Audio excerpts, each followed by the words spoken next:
esta como idea como de las, no sé si hablar como de distinciones que finalmente el otro solamente va a poder ver algo o percibir algo en la medida que lo haya experimentado antes, Sí. o lo haya como que lo haya percibido en, en su mundo, como cuando hablaba de este tema de la copa, que el niño vio ese dibujito animado Claro. que nadie, nadie conocía excepto él.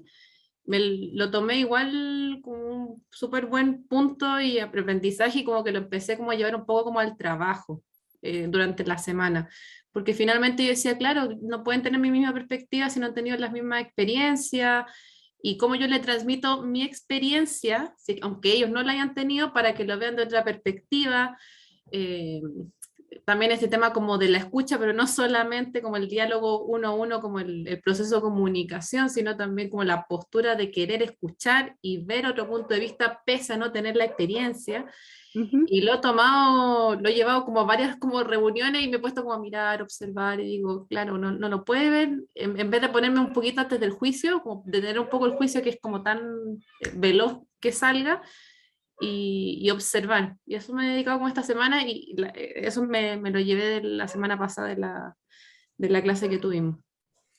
Ya, gracias, Fran. Bueno, una gran mirada, porque de verdad estas cosas, como yo les decía de repente, que son tan obvias, porque si uno se pone a pensar, pero de verdad, pues sí, es obvio, el otro tiene otra experiencia, tiene otra mirada, pero muchas veces se nos olvida. Una actitud en la que tú dices, empezar a tratar de ver lo que está viendo el otro, porque en realidad tiene otra experiencia. em, pero cómo moverse de tal manera de que eso efectivamente lo escuche o lo vea, ¿ya? En términos de que quizás me amplía la mirada, incluso puedo cambiar de opinión de algo que yo no sabía, pero que no quería escuchar, y que en este minuto está siendo tan atentado por las redes sociales, porque como los algoritmos funcionan dándote más de lo mismo, tú te vas quedando reafirmando tus ideas. Es más, están generando preferencias a propósito de lo que te seleccionan, y que lo seleccionan porque es un programa nomás, es uno el que debiera decir, bueno, voy a buscar la otra mirada a esta cosa, la otra persona que va a opinar algo distinto, o voy a buscar otra opinión. O efectivamente saber si lo que estás viendo es cierto o es un engaño, es una mentira, que es una cosa que vamos a tener que empezar a enseñarle a los jóvenes, a los adolescentes, em, porque algunos de ellos están en la soledad de su habitación en el encuentro con estas redes y con esta información que buscan, muy expuestos a creerse cualquier cosa. Esa es la verdad. Entonces, va a ser muy interesante que uno entienda que vamos generando el mundo a partir de las distinciones que hacemos, y finalmente lo mejor que nos puede pasar, y es lo que hace maravillosamente la universidad, que te amplía estas distinciones y que desde la cibernética te aumenta la variedad, podríamos decir, esto lo entienden los ingenieros, te aumenta la variedad para hacer distinciones que antes no hacías, y que sin duda a un profesional lo ponen en una para mucho más rigurosa. Entonces es fundamental lo que hacemos como profesionales, pero también en la vida cotidiana.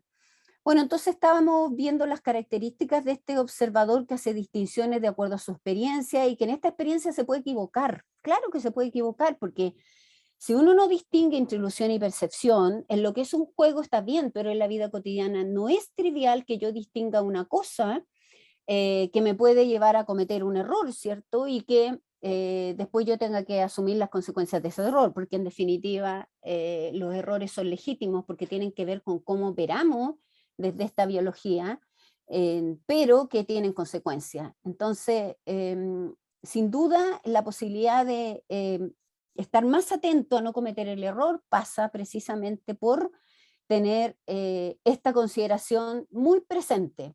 Bueno, entonces somos seres humanos, somos sapiens sapiens, esa es nuestra clase humana, clase animal que somos, en una dimensión biológica, con este ser humano como un círculo cerrado en sí mismo, porque es un sistema cerrado, cerrado en su operar, es decir, opera como ser humano, no opera como otro animal, porque es un ser humano. Entonces, desde este punto de vista, todos los sistemas son cerrados porque operan de la única manera que pueden operar, de acuerdo a cómo están hechos, de acuerdo a su estructura.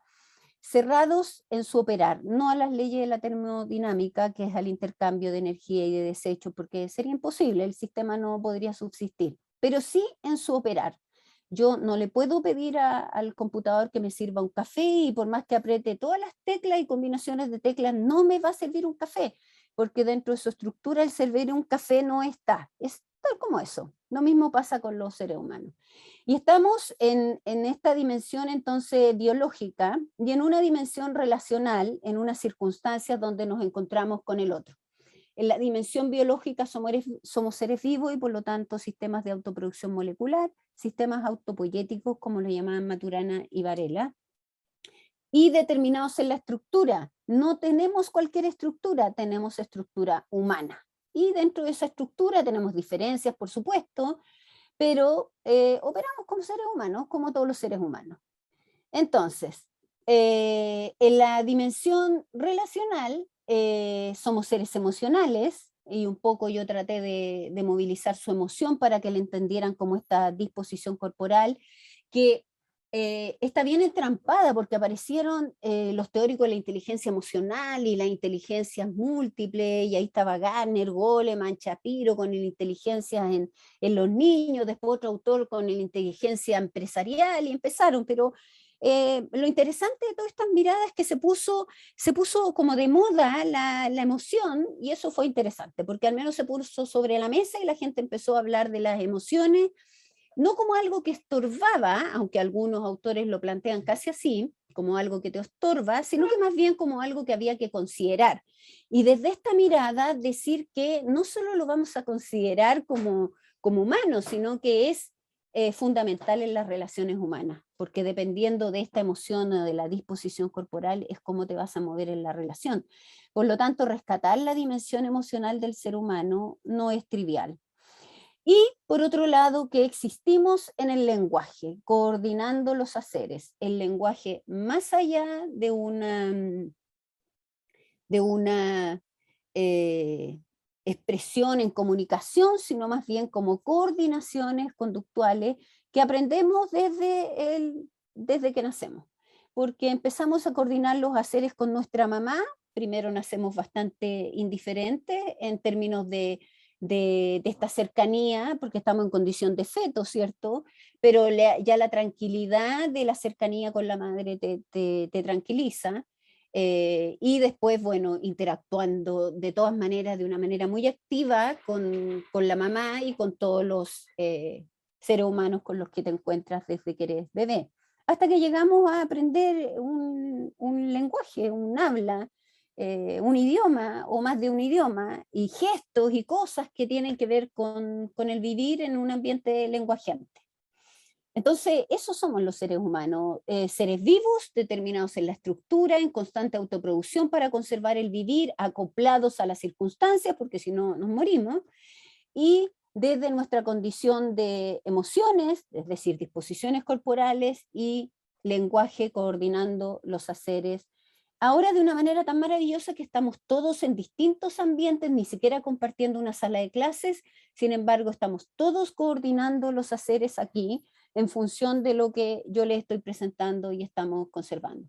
Esas son las dos dimensiones de existencia humana que vamos a distinguir aquí desde la biología del conocer y del amar, y que nos van a permitir entonces mirarlas con un poquito con detención, porque ¿por qué estamos haciendo esto? Porque estamos en un tema que tiene que ver en este caso, con las ingenieras o las mujeres en ingeniería, con las ingenieras en particular, aunque tenemos algunos varones aquí también conectados. Pero tanto las ingenieras como los ingenieros, las mujeres como los hombres, las señoras como los caballeros, finalmente todos los seres humanos operamos de una manera que tiene que ver con nuestra biología y con nuestro modo de vivir en una historia que hemos compartido. Entonces sabemos que finalmente en este mundo participamos todos desde un presente histórico, y que esa historia no es trivial, porque esa historia se explica desde tu pasado, ¿cierto? Ese presente histórico, perdón, y también es como te pone mirando en lo que uno llama futuro, que no existe jamás en un ser vivo, que solo tiene el presente, un presente cambiante. Entonces vivimos en conversaciones, emociones y lenguaje entrelazado. Y en la invitación que le hicimos aquí, en el video motivacional, fue: ojalá tengan ganas de conversar, o sea, de encontrarse en esta danza desde una disposición corporal en la que estoy, en que me di tiempo para venir a hacer esta conversación, y en los haceres que a cada uno nos caracteriza y que pueden potenciar este encuentro de tal forma de que nos pase algo aquí, porque algo nos va a pasar, ¿no? Siempre nos pasa algo. En un constante, entonces, acoplamiento estructural organismo-circunstancia. Eso es AEOC, acoplamiento estructural organismo-circunstancia. Recuerden que esto tiene un fundamento biológico, entonces siempre estamos hablando desde la biología. Lo que pasa es que la biología del conocer y el amar abarca el plano de lo biológico y su implicancia en lo relacional. Ahora, ¿por qué un círculo cerrado en sí mismo? ¿Por qué Maturana usaba para graficar a un ser vivo, y lo usan todos sus discípulos del laboratorio de neurociencia y biología del conocer? ¿Por qué él usa esta figura, esta serpiente que se come la cola, que es el uróboro?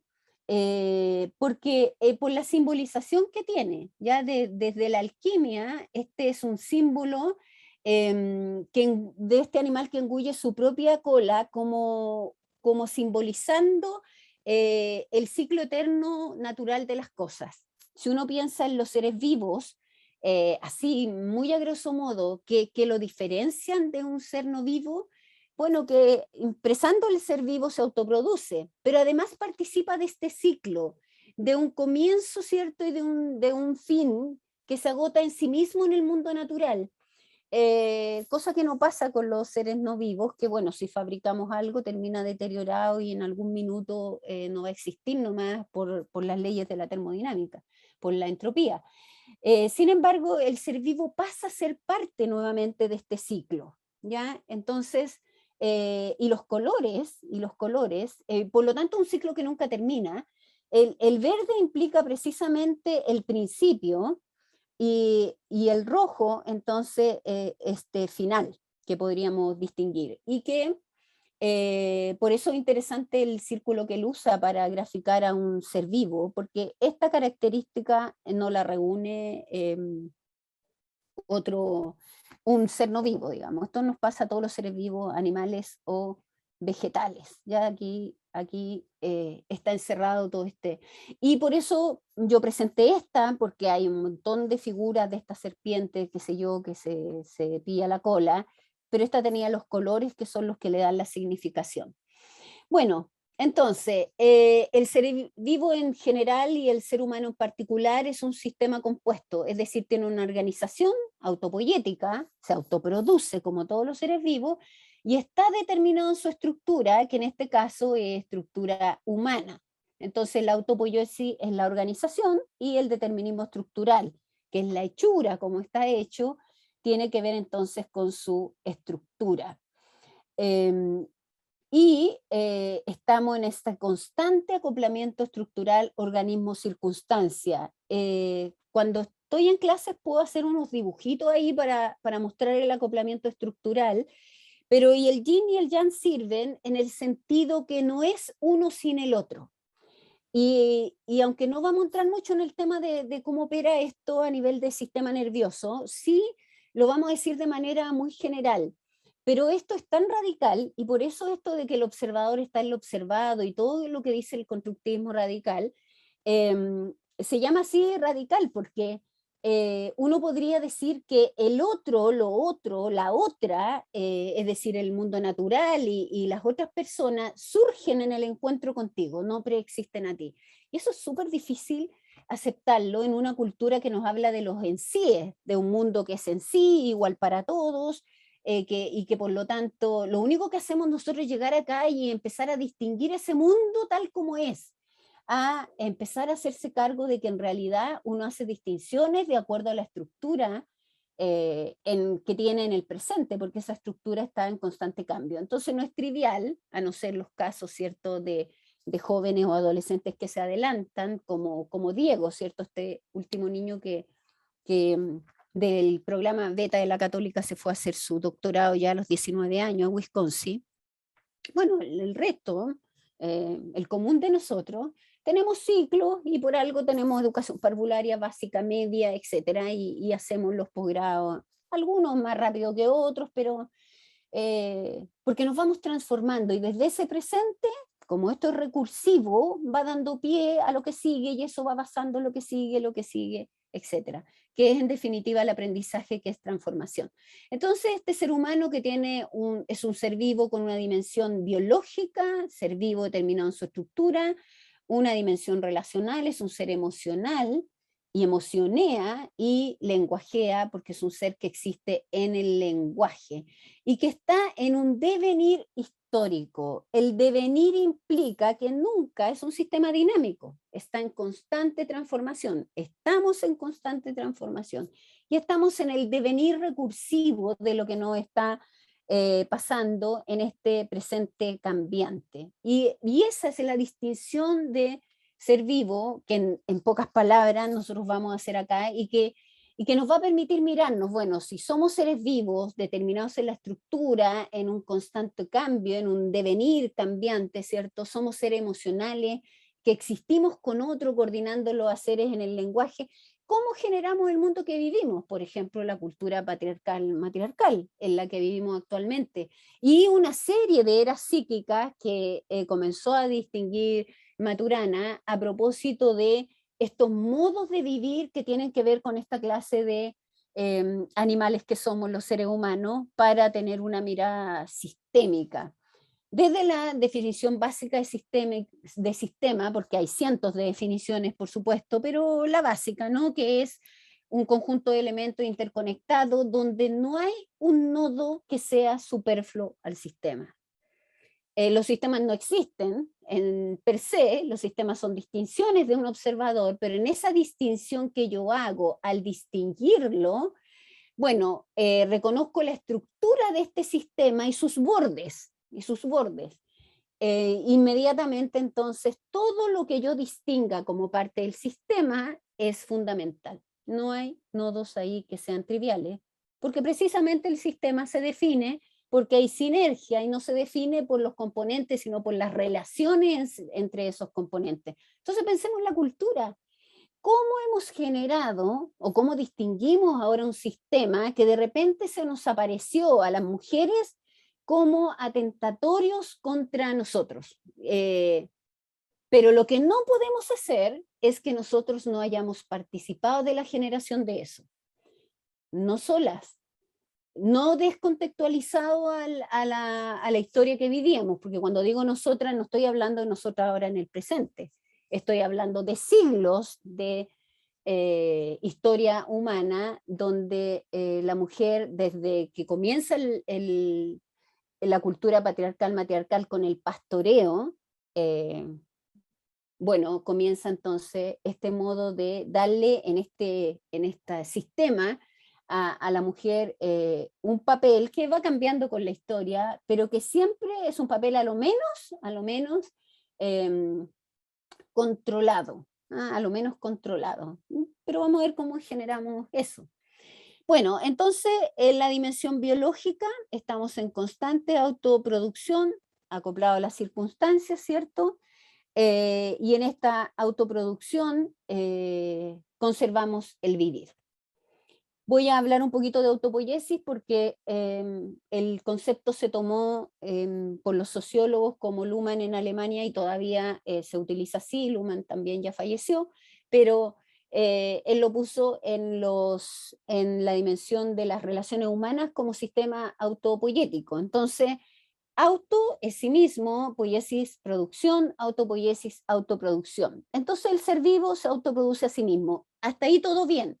Y hasta ahí Maturana y Varela muy contentos con el concepto. De hecho, ellos reafirman siempre de que este concepto está estrictamente pensado para, o acuñado para la condición mínima del ser vivo, que es la autoproducción molecular. Sin embargo, como igual lo empezaron a usar en los sistemas sociales, Maturana dijo, vamos a tener que hacer una distinción. Entonces, ¿qué quieren decir cuando dicen que los sistemas sociales son sistemas que se autoproducen? Porque si esto sucede acá, el sistema social tendría que cumplir, como una cultura, como la PUCB o como tu familia, tendría que cumplir estas características. Esta es una organización de procesos de autoproducción de componentes, ¿ya? Que se concatenan de tal forma que generan los procesos de autoproducción en sí mismos y constituyen al sistema como una unidad con sus propios bordes y que se autoproducen, bueno, moléculas de la misma clase que participan en el sistema. Ahora, ¿cómo traspasamos eso a los sistemas sociales? Y ahí tenía la diferencia Luhmann con Maturana. Pero es entendible de que se piensa que un sistema social, por ejemplo, ¿qué hacemos los chilenos? Chileneamos. Entonces, ¿qué autoproducimos los chilenos en el chilenear? El chilenear. Ahora, ¿cómo nos aprendemos a hacer eso? Bueno, vivir con chilenos chileneando. No hay otra forma, no hay otra forma. Y de alguna manera eso lo conservamos, no solo los chilenos, estoy poniendo a los chilenos aquí como ejemplo, lo conservamos en la convivencia con otros. Y lo conservamos cuando salimos también del país, porque podemos estar muchos años afuera y empezamos a movernos como, si me voy a China, voy a chinear un poco, después de algunos años, pero seguramente voy a volver y rápidamente voy a recobrar mi chilenear, ¿no? Porque tiene que ver con una transformación más o menos permanente dependiendo de la edad y el tiempo que yo permanezca. Entonces, bueno, Maturana dice como igual lo van a usar, vamos a hablar de 3 niveles de organización autopoyética. Uno a nivel celular, que serían sistemas de autoproducción moleculares, ¿ya? Otro a nivel de organismos, como agregados celulares, estas moléculas que forman células, finalmente estas células, a no ser que sea un organismo unicelular como una ameba, generan organismos multicelulares, como una hormiga o uno de nosotros. Y finalmente, como agregados de organismos que van generando entonces familias, sociedades, colmenas, colonias, etc. Pero él dice ahí que se autoproduce, porque ahí, claro, también nacen otros organismos a partir de todas las otras órdenes de autopoiesis, pero eso es aplicable a la biología. Pero ¿qué pasa en lo social? Bueno, y Maturana dice, si lo van a aplicar a lo social, lo que se autoproduce son conversaciones, emociones y lenguaje entrelazados característicos de una, en el caso de las sociedades humanas, por supuesto, porque también hay insectos sociales, ¿cierto? De una cultura en particular, por ejemplo, una sociedad en particular, una familia, un país en particular. Modos entonces de disposiciones corporales que son emociones y haceres que son lenguaje característicos de este grupo humano. Pero Luhmann dice que lo que se autoproducen son comunicaciones. Y cuando él hace eso, porque Maturana nunca va a hablar de comunicaciones, excepto para decir que en tanto hay coordinación conductual en el lenguaje, hay comunicación. Porque precisamente la coordinación conductual es comunicación. Solo si hubo comunicación, ustedes coordinaron con nosotros de tal forma que hoy día llegaron a conectarse nuevamente a este encuentro. Porque hay comunicación. ¿Y qué hicimos? Coordinamos los haceres, la hora, ¿cierto? El día, el link, etc. Y si no, habría sido en una sala de clases. Entonces, en esto, si entendemos que el encuentro entonces de los seres humanos tiene que ver con encuentros en redes de conversaciones, las redes de conversaciones se dan en tanto estamos actuando recursivamente o coordinándonos recursivamente. Y como estamos determinados en la estructura, ¿qué nos pasa ahí? Nos transformamos, sin duda. Nos transformamos distintos si vivimos en Perú, en Chile o en Suecia. Nos va a pasar algo distinto. Infinitamente distinto, no. No nos vamos a convertir ni en osos, ni en perros, ni en otro tipo de animal. Seres humanos. Pero vamos a vivir, vamos a hacer coordinaciones de haceres distintos y probablemente vamos a emocionar distinto, que va a tener mucho que ver con el lugar donde estamos. Pero la estructura nuestra va a cambiar siempre en función de lo que la estructura permite. ¿Por qué? Porque todo lo que nos pasa tiene que ver con nuestra estructura humana. No nos vamos a convertir en otro animal, eso está claro. La estructura está en constante cambio, por lo tanto no es extraño que nosotros terminemos, ¿cierto? Siendo distintos cuando teníamos 8, 9, 15 años y nos vamos a seguir transformando a medida que nos vamos poniendo viejos. Entonces, siempre esos cambios son en congruencia con las circunstancias, porque no vivimos, sino que convivimos, no solo acoplados a otros, sino que acoplados a nuestro nicho ecológico, a la biosfera, por lo tanto, siempre en congruencia con las circunstancias. Y más fundamental que eso, nada externo especifica lo que me pasa, solamente gatilla cambios determinados en mí mismo. Y eso es interesante porque uno siempre le echa la culpa al otro o a lo otro o a la otra en relación a lo que uno le pasa, y lo único que hace el otro, la otra o lo otro es gatillar cambios determinados en nosotros. Es decir, yo no soy responsable de lo que a usted le pasa con lo que yo diga acá, sí lo gatillo y me hago responsable de eso, de gatillarlo. Y por eso en la clase me interesa mucho que los estudiantes me digan lo que están pensando de lo que yo dije o de lo que estamos haciendo, porque es la única forma de saber cómo lo están recibiendo ellos. Si yo estuviera tan segura de que usted tiene un disco duro ahí, y no que es una persona emocional, histórica, desde un presente, sino que más bien tiene un disco duro donde va a almacenar lo que yo digo, no me preocupo, usted va a almacenar nomás, pero no pasa eso. Nosotros operamos de acuerdo a nuestra estructura, pero al presente de esa estructura. Por lo tanto, en el encuentro que yo tengo con usted cuando tiene, no sé, 18 años y después cuando usted tiene 30 años, es un encuentro con una persona que se ha transformado. ¿Infinitamente distinta? No, pero distinta. Y lo que va a escuchar entonces desde su presente histórico estructural o estructural histórico es distinto. Por eso hay momentos y momentos en los que nosotros hacemos los comentarios o el tipo de conversaciones que hacemos, o dependiendo de la persona, es lo que conversamos también, ¿ya? Y ahí lo único que uno tiene que hacer es ser cauto en el momento, en lo que uno va a decir y cómo lo dice sin duda, y en el momento y el lugar que escoge para decirlo. A veces hay muchas cosas que hay que hablar directamente y no en presencia de los demás, sino que con la persona en particular. Bueno, esta afirmación es textual del Árbol del Conocimiento, donde Maturana y Varela insisten en que el concepto de autopoiesis es formulado para sistemas vivos en su expresión mínima, es decir, a nivel molecular. Todo lo demás que hizo Maturana, que no lo hizo Varela, fue que Maturana dijo, bueno, si lo van a usar igual, entonces mejor hagamos estas distinciones para que la gente sepa de qué está hablando y no tergiversemos el concepto de autopoiesis. Ya, entonces, en el caso nuestro, que somos seres humanos, ¿quién guía nuestro devenir? Porque si miramos al resto de los animales, el resto de los animales devienen, ni siquiera saben que devienen en un presente cambiante, porque no existen en la reflexión, por lo tanto no se están preguntando por lo que van a hacer mañana, ni están preocupados por el precio del dólar, ni por las elecciones que vienen. No, viven nomás, viven. Y tampoco guían su devenir, viven absolutamente en congruencia a sus circunstancias, es decir, acoplado a las circunstancias.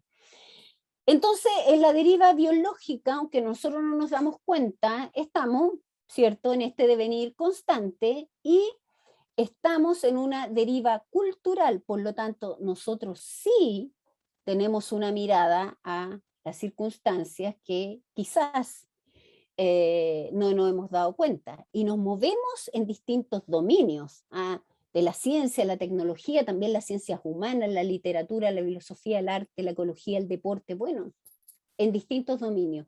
Y nosotros sí tomamos decisiones, ¿ya? Decisiones para participar en estos dominios. No lo hacen los niños y lo empiezan a hacer ya los adolescentes en todo lo que no es obligatorio. En nuestro caso, solamente pensando en la escolaridad, los 13 años obligatorio probablemente la gran mayoría, porque además es una exigencia legal, o sea, los padres están obligados, sé que algunos igual no lo hacen, pero están obligados y podrían ser penalizados por no enviar a sus hijos en edad escolar a educación escolar hasta cuarto medio, que es obligatorio en Chile. Pero antes de kinder, desde prekinder hacia abajo no es obligatorio, por lo tanto no le pueden decir nada a usted si no lo manda, aunque sería fundamental que lo enviara al sistema escolar. Y después de esa edad tampoco es obligatoria la educación superior. Por lo tanto, usted podría, o sea, ya además los hijos ahí cumplen 18 años y toman sus propias decisiones, no lo podrías obligar tampoco aunque tú quisieras. Pero bueno, lo que hay implicado acá entonces es que hay una decisión que puede guiar tu devenir, que la empiezas a tomar desde cierta edad, que tiene que ver con los niveles de desarrollo de pensamiento y la experiencia.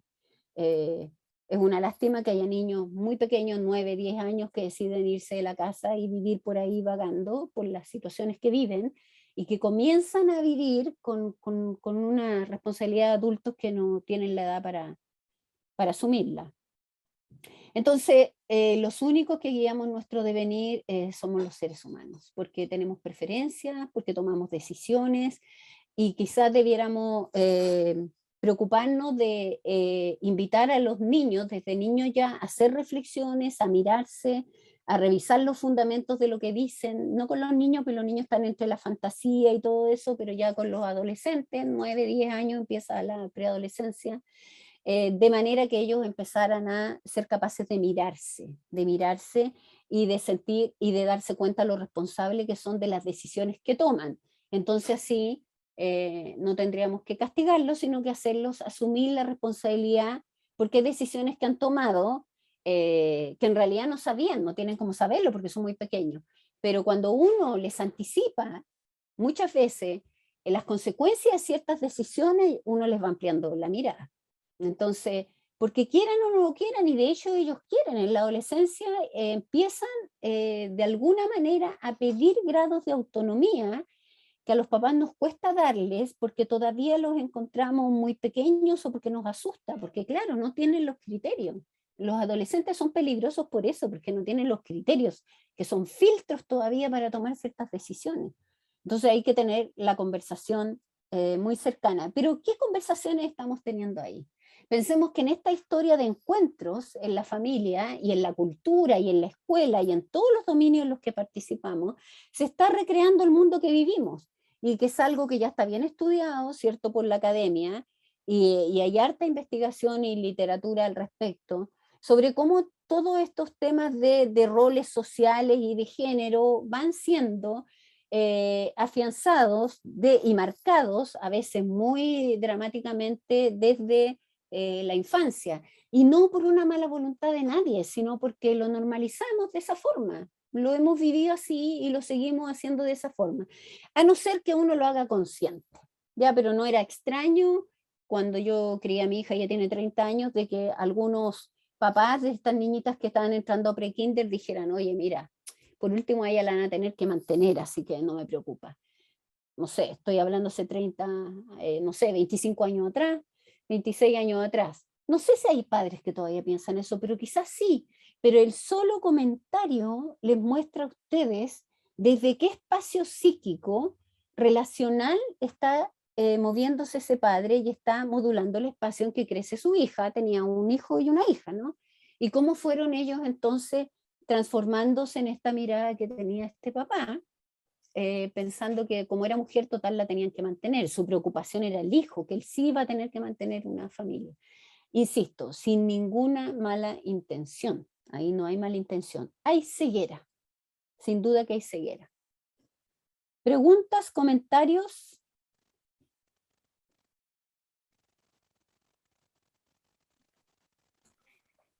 Me dejaste pensando en así. ¿Eh? Dale, Rafa, hablaba al mismo tiempo.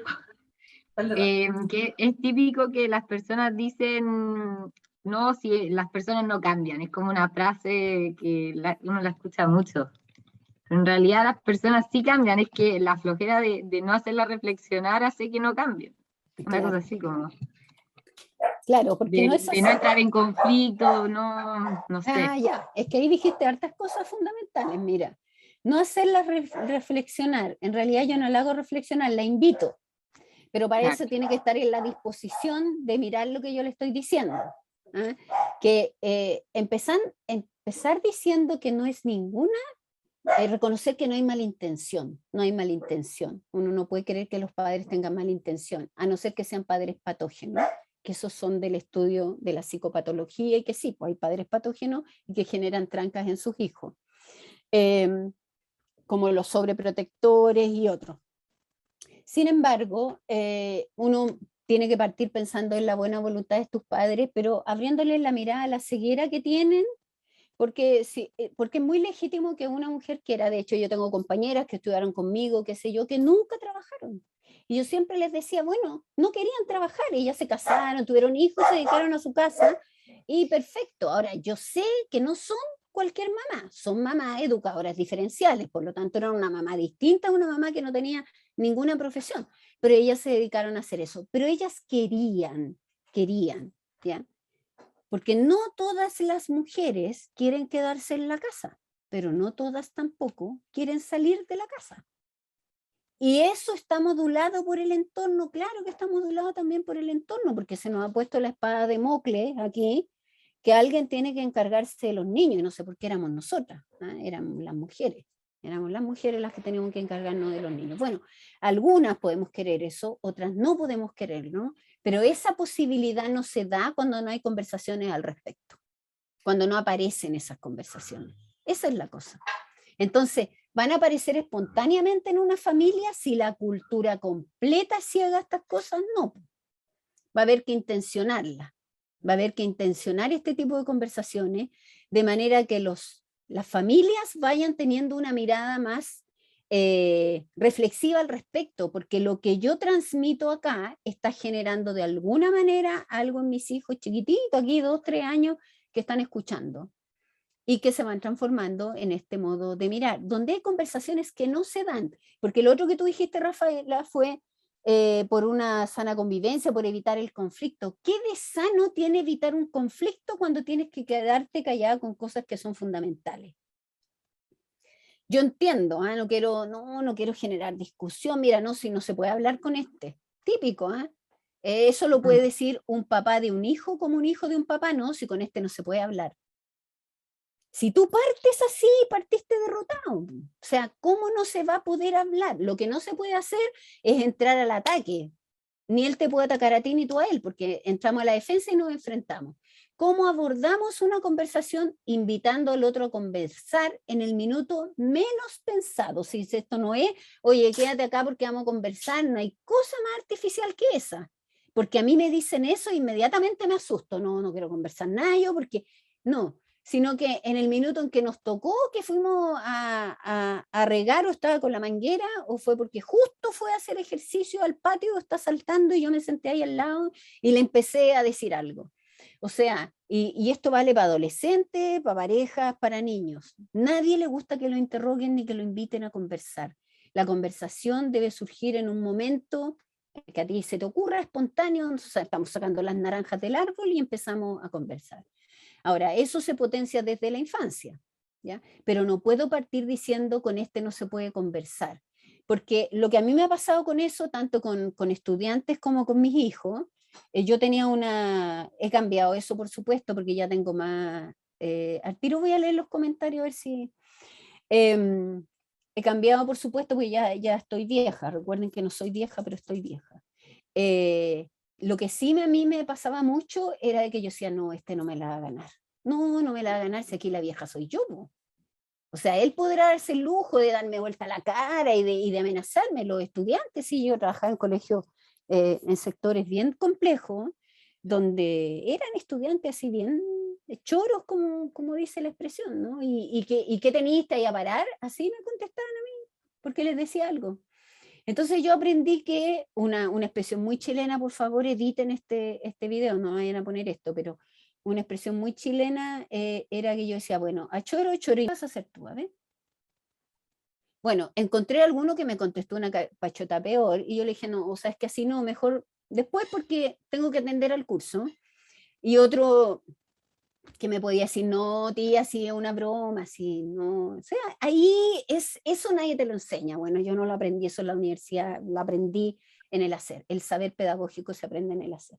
Pero eso de evitar una conversación porque el otro se puede molestar, yo no lo tengo. No, con este no se puede hablar, no se va a tener que poder nomás, en algún minuto. Pero si tenemos que convivir, vamos a tener que conversar, vamos a tener que hablar. ¿Ah? Así que yo por lo menos creo que eso hay que intencionarlo en el mejor momento y uno a veces no sabe cuál es el mejor momento. Ya, Todavía está la mentalidad, el 2021, ¿cuál mentalidad esta de cosas para mujeres, cosas para hombres, Valentina? ¿Que pusiste este comentario? Me refería a eso de que se preocupan, como que no se preocupan tanto de las niñas porque las pueden mantener. Ah, claro. Yo tengo un hermano y una hermana, y mi papá, cuando mi hermano iba a entrar a la universidad, le dijo a él, tú tienes que esforzarte porque tu futuro solo depende de ti, tus hermanas se pueden casar, así que a ella no le exijo tanto, pero a ti sí. Y eso es indignante. Indignante, qué bueno que te indignó, pues Valentina. Pero hubiese Sí, sido que tú hubiese dicho, bueno, ¿qué le vamos a hacer? Pero te indignó, ¿viste? Es más, claro. hasta hace poco, los papás para que la hija se casaran pagaban una dote.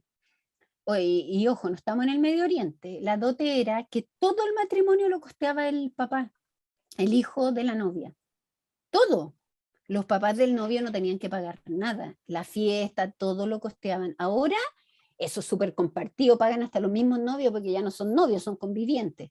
¿Ah? Y estos pagan sus invitados, todo lo que sea. Pero antes lo pagaba el papá de la novia. Y yo decía, oye, claro, es la dote para que se casen contigo, más o menos lo que hacen. Eso era antes también. Sí, aunque tú digas, esa mentalidad está en pleno 2021 porque no ha habido suficientes conversaciones. Fíjate que a propósito de otras conversaciones que tenía con otros estudiantes, en los años 80 las conversaciones, eso lo dice Maturana en un texto que yo se los voy a pasar, él decía que en los 80 empezamos a tener conversaciones acerca de la democracia.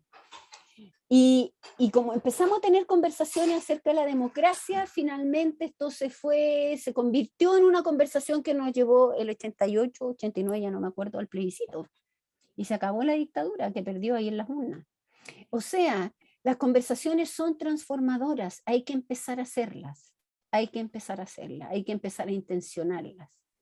Y claro, que tú digas, bueno, son de otra generación, son de otra mentalidad, pero eh, ¿por qué no de a poquito?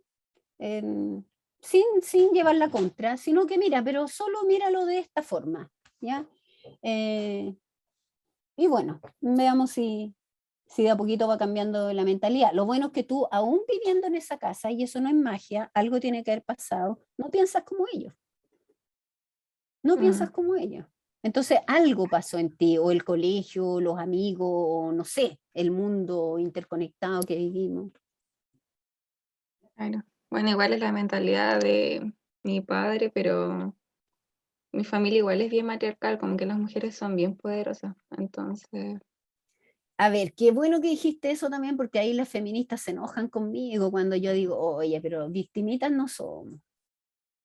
Victimitas no somos. Sí, hay mujeres que son víctimas de violencia intrafamiliar, pero sí, culturalmente, por eso le llamamos cultura patriarcal, matriarcal, porque la hemos generado los hombres y las mujeres. Y como hemos tenido que sobrevivir a esta cultura que nos quemaba por brujas si éramos muy inteligentes, entre un montón de cosas más, aprendimos a manipular de una manera maravillosa. Y eso lo hemos conservado. Eso lo hemos conservado. Entonces, esto de la mujer víctima, yo de hecho encuentro que criamos a los hombres muy débiles, muy débiles, muy débiles. A las mujeres les damos más posibilidades de moverse en mayor cantidad de dominios que a los hombres. Así que bueno, vamos a hablar de eso cuando hablemos de emociones. Bueno, y hay personas más inflexibles e intolerantes, sí, pero no importa que no sean tolerantes porque vamos a desterrar la tolerancia como si fuera algo positivo. En su acepción es tolerancia es te tolero, significa te aguanto, te soporto, me eres vomitivo, me repugnas, pero te voy a aguantar. Eso es tolerar. ¿Cómo se sentirían ustedes? Tú misma, Mariana Lira, si yo te digo a ti, mira, Mariana, no me parece, pero voy a tolerar tu presencia aquí en este taller. ¿Te sientes respetada? Si yo digo que te tolero, yo me imagino que no, Mariana. Porque la tolerancia es una negación suspendida. Por eso nosotros hablamos de respeto, no de tolerancia. Y de verdad que a mí me preocupan que desde el presidente de la República para abajo hablemos de tolerancia y no de respeto. Es que hay que ser más tolerantes, ¿no? Hay que ser respetuoso, aceptar la legitimidad del otro aunque yo no esté de acuerdo con él. respetarlo como un legítimo. Eso implica verlo, por eso tenemos que hablar de amar, ¿ya? Para ver entonces, bueno, esto es cualquier cosa, no, no es cualquier cosa, es bien riguroso. Y sí hay personas menos flexibles, todos tenemos posibilidad de cambiar, pero hay que reconocer que hay algunos que son más plásticos que otros, sí. Y también entender de que, al menos yo, debe ser porque ya estoy vieja, ¿no? No estoy dispuesta a perder el tiempo con la gente que no quiere escuchar. Ahora, espero que esa no sea gente que trabaja conmigo ni que vive conmigo, porque ahí estoy un poco atrapada, pero con el resto de las personas no estoy dispuesta, ¿no? ¿Para qué? Si no quiere escuchar, bueno, que siga viviendo el mundo que vive, que se haga cargo. O sea, tampoco se trata de andar evangelizando a la gente ni pidiéndole que, no, hay gente que no quiere, bueno, no quiere nomás. Bueno, el ser humano naturalmente sería bien intencionado, pero por la falta de conversaciones no siempre se logra. El ser humano es originaria y fundamentalmente amoroso. Surge como linaje humano, explicación biológica, por favor, desde una relación que se da en la emoción del amar, que es la aceptación del otro como legítimo otro. No es quererse. El amar desde esta mirada como adelanto no es afecto, es ver al otro y respetarlo como legítimo. Es eso amar desde esta mirada. Y hay uno de los artículos que les voy a pasar que se llama El amor y el origen del humano, y ahí ustedes van a encontrar precisamente la explicación de cómo Maturana explica cómo surge nuestro linaje hace unos 3,5 millones de años y se separa del homínido, del primate, perdón, y empieza este linaje distinto que deviene finalmente en un ser humano, en un Homo sapiens sapiens. Entonces, eso va pasando, obviamente, en generación tras generación, pero porque se comienza a conservar un modo de vivir distinto. Miren, desde esta mirada a la teoría evolutiva que pone su acento, porque no toda la teoría evolutiva de Darwin es igual, pero la que pone su acento en esta lucha del más fuerte, hay una mirada distinta que propone Maturana y Podosí. Jorge Podosí, un científico que todavía está en la Chile trabajando, que es la deriva natural. Y en la deriva natural no hay esta lucha del más fuerte, sino más bien la transformación que se da siempre en congruencia con las circunstancias. ¿Y sobrevive quién? ¿El más apto? No, el apto, el que se acopla a las circunstancias. Entonces le saca esta cosa de la lucha. Y también Maturana rescata algo que rescata solo la antropología y no todos, algunos. Los historiadores no hacen esto. Los historiadores hablan del ser humano desde todas las guerras hacia acá, desde todo lo bélico. Incluso le atribuyen a estos enfrentamientos bélicos algún valor sobre el desarrollo de la especie humana y de la cultura o de la civilización.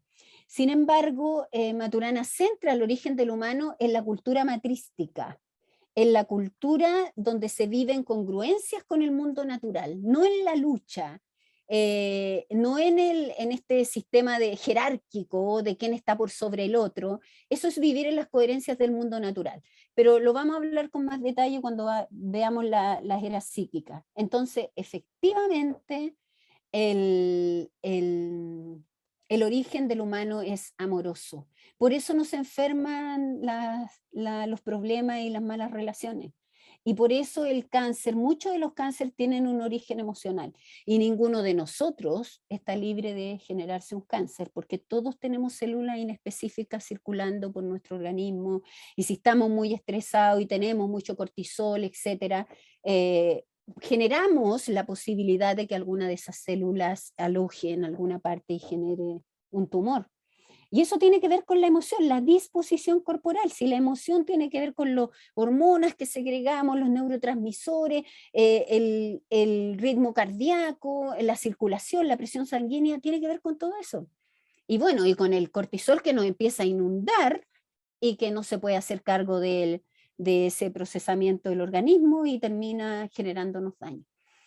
Entonces, nuestro origen es amoroso, somos seres amorosos, que nos gusta el bienestar. También, una vez que generamos el modo de vivir en el lenguaje, por supuesto que nos puede pasar que en el lenguaje matemos a otra persona, porque no solo matamos a otra persona biológicamente. Cuando usamos expresiones con me mató con su mirada, eso es una emoción de descalificación. Y y que a veces perciben nuestros jóvenes o que percibes tú de una pareja tuya que te mira con una cara, con unos ojos de cuchillazo. Bueno, todas esas son las cosas que hemos normalizado y que han hecho agua en este minuto, porque en este minuto hay una agresión salvaje de uno contra otro a través de las redes. Pobre que pienses distinto a mí, ni siquiera tienes derecho a hablar, eso es ley Mordaza, ¿no? O sea, un atentado a la democracia. Ya, ¿alguna pregunta hasta acá? Porque, ¿qué será primero? Miren estas manos que se autodibujan, una figura de Escher. ¿Cómo opera el observador? Haciendo distinciones en el lenguaje. Ya, pero primero distingue, primero aprende, conoce. Bueno, tenemos que considerar sin duda su estructura biológica, ¿no? Su determinismo estructural, su condición emocional racional. Es una condición, somos tan racionales como emocionales, que estamos en constante transformación en la convivencia y no es trivial con quienes vivimos, no es trivial con quienes vivimos. Y por lo tanto, en una deriva natural surgiendo de manera epigénica. Epigénica significa momento a momento en congruencia con las circunstancias. Así vamos surgiendo. Por eso si nos cambian las circunstancias, por ejemplo, ustedes por alguna razón se ganaran un premio, así 5.000 millones. 5.000 millones. Y cualquiera de las que está aquí, que puede estar estudiando todavía o trabajando, cualquiera de los que están aquí podría decir, no, pero mira, yo esos 50.000 millones veré, lo invertiré, haré algo, pero voy a seguir trabajando, voy a terminar mi carrera, ¿por qué? Pero son 5.000 millones.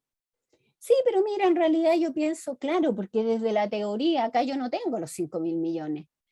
Pero en el minuto que yo los tengo en el bolsillo ya, me cambia absolutamente lo que yo veo. Y a lo mejor alguno va a seguir estudiando y todo, y a lo mejor otro no. Va a decir, mira, en realidad voy a invertir, voy a hacer otra cosa, voy a viajar, después retomo mi estudio, lo que sea. Pero las circunstancias no nos cambian tanto. Entonces no nos dan esos cambios así tan drásticos como significa ganar esa cantidad o tener esa cantidad de plata y poder hacer otra cosa. Entonces como que pensamos que la cosa no cambia mucho, pero vamos cambiando momento a momento en congruencia con las circunstancias. Eso es epigénesis. La epigénesis, por eso aquí dice de manera epigénica, la epigénesis es un concepto que surge en contraposición al preformismo, que señala que el preformismo decía que todo estaba agotado en la genética, por lo tanto ahí estaba todo. Sin embargo, la epigénesis dice que la genética es solo un sustrato, una posibilidad de, bueno, si es un ser humano, la genética humana, bueno, una posibilidad es que este ser humano crezca, se desarrolle como ser humano.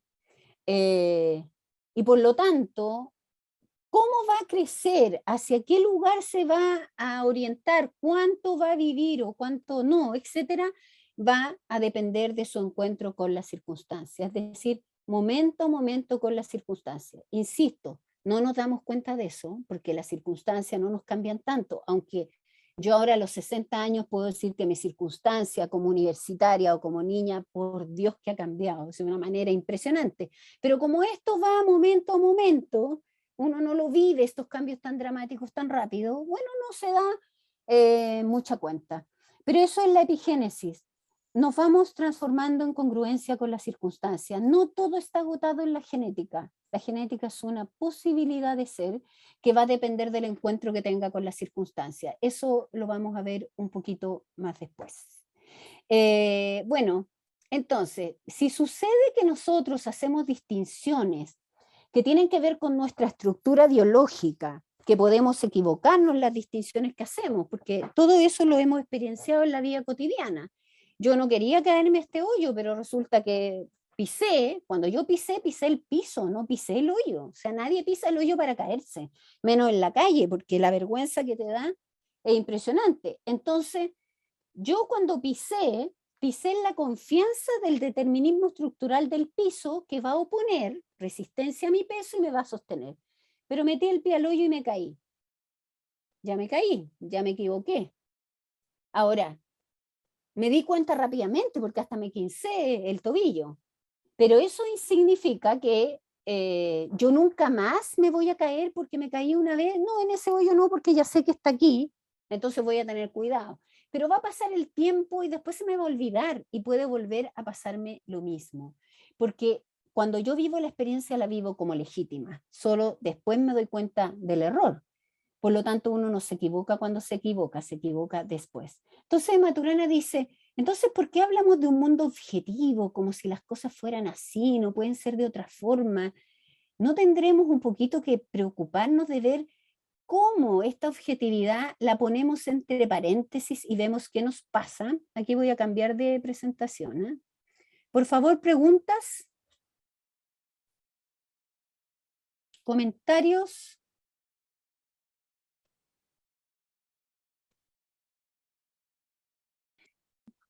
Yo ¿Todo tengo un bien? comentario. Dime, dime. Yo, Sí, dime. con las redes sociales, que esta cuestión del Twitter, que es tan violento el número de caracteres y es verdad eso que se genera harta violencia y se valida la violencia, y además con los algoritmos de las redes sociales uno empieza a ver solo un tipo de publicación que es el que más ve. Te Exacto. empiezan a encerrar en un mundo que Sí, tú crees que todos piensan así y no se pierde un poco esto de las múltiples realidades. claro. Pregúntale a los que votaron rechazo. Los que votaron rechazo estaban convencidos de que iban a ganar. Porque de verdad lo único que les llegaba era la gente que votaba rechazo como ellos. Entonces ellos decían, no, si aquí está claro, si vamos a ganar. Y bueno, no solo no ganaron, sino que la diferencia fue muy grande. Hay una pregunta en el chat. Escuché esto, profe. ¿Qué opina de esto? Las cosas son lo que son y somos lo que hacemos con eso. Oh, ceguera ahí, pues. Eso opino, que hay ceguera. Ahora, y somos lo que hacemos con eso, no sé mucho qué quiere decir. Supongamos que no, no. Es como son así nomás y no nos queda otra, no. Yo no estoy postulando eso en realidad acá, porque como acá hay hacernos cargo de cómo operamos desde nuestra condición biológica, histórica, emocional, etcétera. No es poner afuera, sino que más bien en nosotros. Bueno, somos observadores en el lenguaje que vemos lo que vemos, no vemos lo que no vemos y no vemos que no vemos lo que no vemos. Esto que parece un trabalengua es fundamental porque nos movemos viendo lo que vemos.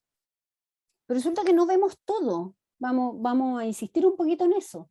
Vemos lo que, de acuerdo a la experiencia y de acuerdo a lo que estamos viviendo en este momento, podemos distinguir. Ahora, es dramático porque no vemos lo que no vemos. Y más dramático aún porque no vemos que no vemos lo que no vemos. Aunque parece un trabalengua.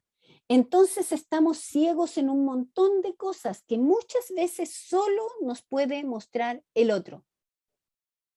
Y por eso esto del trabajo en equipo, el trabajo colaborativo, el escuchar al que es distinto, porque te va a abrir la mirada.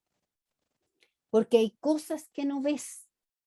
Y esto no es una limitación, es una condición biológica. Como no soy limitado porque no vuelo, tampoco soy limitado porque no veo lo que otros ven, porque los otros ven de acuerdo a sus propias experiencias, e incluso, como decía Rafaela, de acuerdo a sus gustos. Y de acuerdo a sus gustos empiezan a escoger cosas en las redes y los algoritmos te refuerzan eso y terminas ciego. Terminas ciego a lo demás. Bueno, en el Chile actual yo no veo noticias porque me angustian por el nivel de violencia y descalificación. No me interesa escuchar a los políticos en nada. No me interesa escuchar a la convención. Me mandan cosas y cada vez que me mandan algo al WhatsApp, un video o algo, yo busco la contraparte para no quedarme con solo, a ver, pero ¿cómo surgió esto? ¿Qué pasó esto? Cuando tengo ganas, cuando no tengo ganas ni siquiera busco ni veo, no me interesa. Porque siento que estamos en un diálogo de sordos, creyéndonos dueños de la verdad. No hay respeto por esta diversidad de miradas que tenemos. Y además hay algo que ha pasado mayor a una hora. Hay gente que cree que tiene superioridad moral para hablar. y el que no opina como ellos no tiene derecho a hablar. O sea, los que yo califiqué de privilegiados no pueden hablar. Yo sí, porque no fui privilegiada, porque fui perseguida, porque soy minoría. Y yo digo, bueno, ¿cómo ella sabe la historia de cada persona? O, ¿quién elige dónde nace? ¿Quién elige dónde nace? ¿Quién elige la familia donde nació, el apellido que tuvo, el poder ir al Villa María Academy, a un colegio privado, versus otros que nacimos en una población y fuimos a un colegio público? ¿Quién eligió eso? ¿A quién puedo culpar yo de eso? ¿Puedo culpar a la persona que nació en otra familia? Es una cuestión, es una ceguera espantosa. Y esos son el nivel de discusiones que yo he visto. Ese tipo de descalificaciones que de verdad son atentatorias contra la dignidad humana. Atentatorias contra la dignidad humana. De una ceguera absoluta. Esa es mi mirada. Pero aquí estamos estos observadores trayendo un mundo a la mano. Escuchen a una persona cuando dice algo y trae un mundo a la mano, y a mí hay gente que me asusta el mundo que trae a la mano. No puedo creer el mundo que trae a la mano. Pero es el mundo que trae a la mano y yo voy a tener que convivir con esa persona en una democracia, afortunadamente en una democracia. ¿Y si esto se convirtiera en dictadura? Con ese mundo que traen a la mano, yo no quiero vivir en ese mundo. Por lo tanto, yo, que soy co-creadora de este mundo, tengo que participar en las conversaciones. Y participo, por supuesto, en las conversaciones que tienen que ver con el ámbito mío de expertise, con lo que yo hago dentro de mi familia, de mi grupo cercano, pero con mis estudiantes. No voy a ir a hacer las discusiones con los políticos, no soy ni político ni convencional, pero por supuesto que voy a votar. Y si me permiten opinar, voy a opinar también, si hay que escribir alguna parte. Y si hay que ir a marchar, voy a ir a marchar también. O sea, voy a participar como ciudadana, porque yo quiero un mundo en el que todos, en el que no nadie sobre, y aquí no haya gente primera categoría y segunda categoría porque tuvo tal o cual historia. Porque de verdad uno no elige, y ahora recién las personas que se presentaron a candidato y son convencionales, de todos los sectores, los que se dedican a la política, bueno, ellos tienen la posibilidad de modular estas conversaciones donde se toman decisiones tan fundamentales como redactar una constitución, que es precisamente para reglamentar cómo convivimos, porque no podemos convivir al arbitrio de este grupo que ahora ganó, de este otro que ganó mañana, y así. O sea, eso no puede ser, tiene que haber un Estado de Derecho, porque si no aquí el que gane le va a poner el pie encima al otro. Eso no es democrático, eso no es democracia. Entonces, cada persona distingue de acuerdo a su historia de interacciones, de transformación en la congruencia. Hasta aquí estamos pero perdidos, porque si eso pasa y tenemos estos grupos encontrados discutiendo lo que hacer el futuro de nuestra convivencia democrática, ¿qué vamos a hacer? O sea, de verdad. Bueno, porque tenemos que ver entonces y preguntarnos si esto es así, si yo distingo de acuerdo a mi historia, tiene que ver con mis gustos, mis preferencias, etcétera. Es distinto haber crecido en un ambiente pobre, haber crecido en un ambiente con todos los recursos, es distinto haber estudiado aquí o allá, ser profesor o ser ingeniero, es distinto. Bueno, ¿por qué yo tengo que andar peleando con el que vivió una vida distinta a la mía? No infinitamente distinta, somos chilenos, profesionales, pero distinta a la mía. Porque me creo dueño de la verdad o de que las cosas son como yo las digo. Pero también, por otro lado, si cada uno ve lo que ve, distingue lo que distingue y experiencia lo que experiencia, ¿cómo nos entendemos? Porque también nos quedamos en esa nomás. Bueno, aquí arréglenselas como puedan, porque aquí cada uno hace su distinción y quiere para sí lo que le parece lo mejor. La primera se responde porque somos seres emocionales. Y la segunda porque existimos en el lenguaje. Recuerden que existimos en conversaciones, emociones y lenguaje entrelazados. Entonces tenemos que hablar de emociones y tenemos que hablar de lenguaje para que entendamos cómo es que vivimos, cómo vivimos, y vivimos en estas cegueras relacionales donde pensamos, por ejemplo, que es mejor no discutir por una sana convivencia, que de sana no tiene nada porque no se enferma, ¿ya? O que yo no me voy a meter, no pienso ir a votar porque en realidad no me gusta lo que está pasando. Bueno, pero si no te gusta, toma decisión por algo para cambiar eso, algo tenemos que hacer. O yo en realidad no pienso escuchar a estas personas porque yo sé lo que aquí pasa, es decir, yo soy dueño de la verdad, yo tengo la solución. Ahora, el que está en esta última parada es súper fácil. Si yo quiero imponer lo que yo quiero, porque yo digo que los jóvenes actuales son talibanes y son fascistas, talibanes porque son fanáticos. En la definición de talibán en todo caso es como estudiante o joven, algo así. Pero yo lo voy a usar en el sentido que se utiliza, ¿no? Fanáticos religiosos en este caso, con los fundamentalistas islámicos talibanes. Y fascistas, porque el fascismo no es de izquierda ni de derecha, el fascismo es querer imponerle al otro tus ideas, porque tú eres el que tiene la razón. Bueno, entonces lo más fácil es imponer una dictadura. No tienes que preguntarle a nadie, sencillamente tú decides por todos. Por lo tanto, no te prestes al juego democrático, no pierdas tiempo discutiendo las cosas, imponlas. Y es un poco lo que yo estoy viendo en las discusiones actuales. Como ustedes son minorías, no tienen derecho a hablar. Eso dijo Daniel Stingo, abogado. Lo dijo y en la televisión. Como ustedes son minorías, no tienen derecho a hablar. Van a tener que hacer lo que nosotros dijimos. Yo escuché eso y yo le juro que no lo podía creer. En pleno siglo XXI. O sea, sabiendo que eso va a salir en todas las redes sociales, o sea, todo el mundo va a hablar de lo que dijiste, y le dio lo mismo, con un poder que sentía que a mí me dio susto. Espero que se haya moderado a esta altura, ¿no? Y ha pasado su tiempo, han tenido conversaciones, yo espero, no me gustaría estar ahí discutiendo con él en todo caso. Bueno, hay dos conceptos que usamos que son percepción e ilusión o error, y si se fijan, ambos empiezan iguales, experiencias sensoriales vividas como legítimas, experiencia vivida como válida o legítima. En la primera, la segunda experiencia me valida, la primera ya es percepción. Vi a la Rafaela acá al frente, en la calle, en Santiago, y la vi, esa es la primera experiencia. Crucé a saludarla, era ella, chuta. No me equivoqué, era la Rafaela. Sin embargo, en la ilusión o percepción, yo la vivo igual. Veo a Rafaela al frente en la calle, cruzo a saludarla y no era ella. Inmediatamente me da vergüenza porque la otra persona se asusta, porque yo voy directa a ella, porque además en esta cultura las equivocaciones se sancionan, entonces o te tratan de tonto, como no te diste cuenta, bueno, hay tantas cosas. Pero el equivocarse es una posibilidad, sin duda. Ahora, esa posibilidad está abierta al infinito. Porque el que yo me equivoque ahora y ponga atención para la próxima no significa que no me pueda equivocar en otra situación. O sea, la equivocación está abierta al infinito. Me puedo dar cuenta rápidamente o muchos años después. Entonces, siempre la experiencia la vivo como válida. Por eso yo no le puedo discutir la experiencia a la persona que señala lo que vive, aunque le puedo discutir la explicación de la experiencia.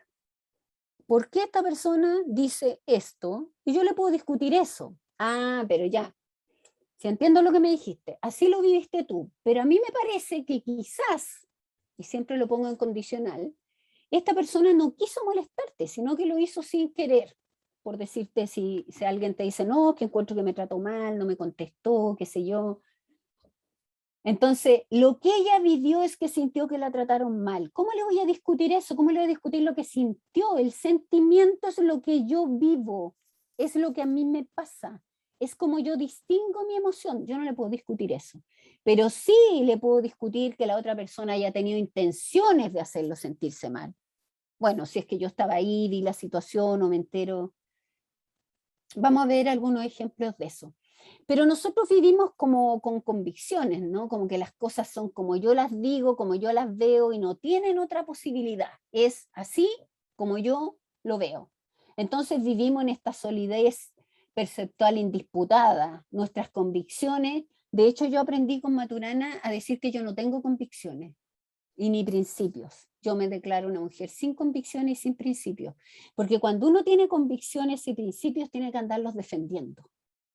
Y resulta que si el otro me muestra algo, como me ha pasado muchas veces, sobre todo con mis estudiantes y con mis hijos, que me muestren cosas que yo no había visto, tengo que soltar eso que para mí parece que era una convicción, ¿no? Antes nunca me había preocupado si tenía convicciones o principios.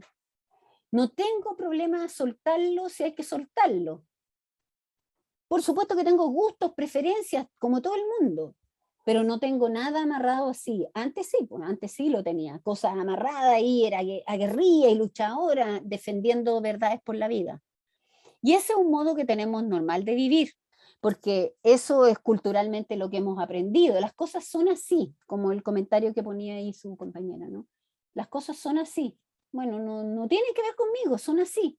Bueno, es un modo bastante irresponsable de vivir, porque la responsabilidad es asumir las consecuencias de lo que uno hace. Entonces, por ejemplo, que la equivocación esté abierta al infinito no te libera de las consecuencias de la equivocación. Sí, está bien, la equivocación tiene un fundamento biológico. Hay que entender que no es intencional, pero no te libera de las consecuencias. Porque hay equivocaciones que matan personas, y hay equivocaciones que arruinan empresas, y hay equivocaciones que separan familias. Entonces, esa equivocación tiene consecuencias. Y ser responsable es asumir las consecuencias de lo que uno hace. Bueno, cuando veamos emociones vamos a ver la responsabilidad y la libertad y la honestidad como emociones que no puedes separar, no puedes separar. El Cristo coronado de espina de Boch, que en algún minuto en una situación muy especial, íntima, que tenía Maturana ahí con unos amigos, lo empezó a mirar y él distinguió a estos 4 señores como las 4 tentaciones, como 4 tentaciones, pero yo voy a hablar solo de una, y que es de este que está acá abajo tirando el manto de Jesús, a este Jesús que está con esta paciencia y aceptación, porque Jesús estaba en esa aceptación de su pasión, ¿no? Y lo tira, y él le puso ese la tentación de la certidumbre, decía, esa es la certidumbre, el tratar de fijarle al otro la mirada, la perspectiva, oye, esto es así, es así. Entonces, tirarlo hacia abajo y no permitirle libertad reflexiva. Entonces, tratar de convencerlo de que las cosas son así. Y él decía, este señor que sujeta a Jesús y que trata de fijarle la mirada, le está diciendo como, no, pero si yo sé, yo tengo la verdad. Y yo creo que en muchos aspectos nosotros nos relacionamos así, tratando de bueno, a mí me pasa la cuenta esto porque a veces se me acusa de bajarle el perfil a las cosas. Cuando dicen, oye, mira lo que pasó y qué sé yo digo, ya, pucha, ya, ¿y qué vamos a hacer? O ya, lloramos entonces y se enojan conmigo, ¿no? Ya le bajaste el perfil, tú le bajas el perfil a todos. No, es que yo digo, ya, bueno, pero ya pasó. Como ya pasó, veamos qué hacemos ahora. Pero eso de que hay que generar el problema, porque esto es un problema. ¿Por qué hay que generar el problema? Ya pasó, sí, tuvo todas estas consecuencias. ¿Qué hacemos ahora? Bueno, eso no lo aprendí con Maturana, lo aprendí desde chica porque crecí con una mamá y un papá problemados, entonces yo tenía que defenderme de alguna forma. Tenía que defenderme de alguna forma. Y yo aprendí, como me dicen en mi familia, a ser corazón de zapallo. Mientras todos lloraban, yo estaba ya, bueno, ¿y ahora qué hacemos? Seguimos llorando, pero es que yo no veía otra salida. Si no, me ponía a llorar con todo. Entonces uno puede hacerlo, Romina, pero no es un discurso, es un hacer, es un hacer.